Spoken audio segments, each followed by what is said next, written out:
27 अप्रैल 2026 शिलोंग का एक cold room और एक ऐसा फैसला जिसने पूरे देश को सोचने पर मजबूर कर दिया।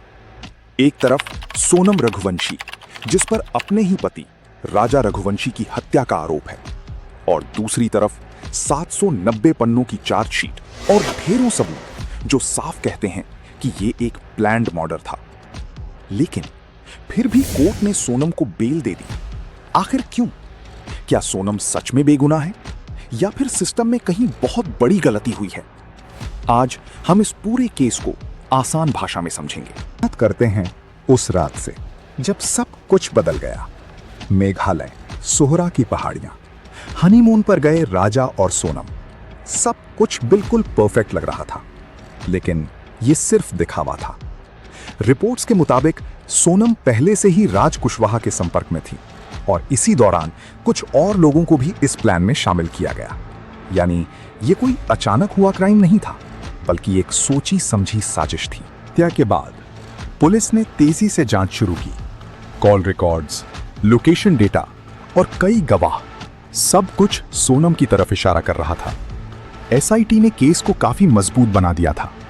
लेकिन फिर भी एक ऐसी गलती हुई जिसने पूरे केस को पलट दिया।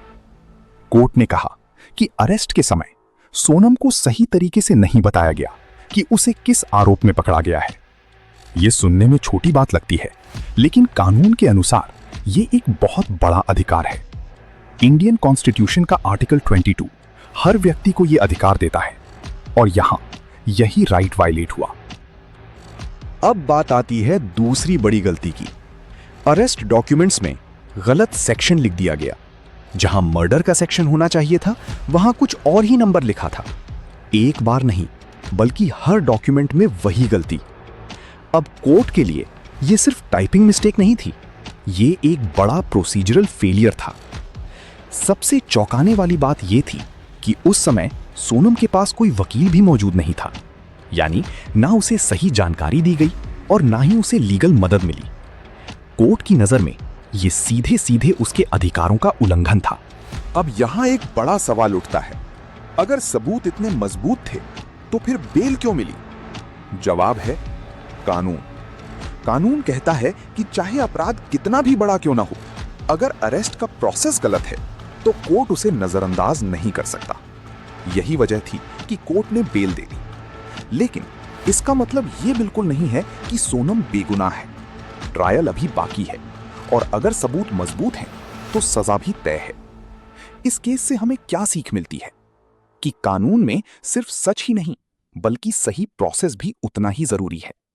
एक छोटी सी गलती पूरे केस को कमजोर कर सकती है। अब देखना यह होगा कि ट्रायल में क्या सामने आता है। क्या राजा को इंसाफ मिलेगा या यह केस सिस्टम की गलती बनकर रह जाएगा? अगर आप ऐसे ही सच्चे क्राइम केस समझना चाहते हैं तो चैनल को सब्सक्राइब जरूर करें। मैं मिलता हूं अगले केस के साथ।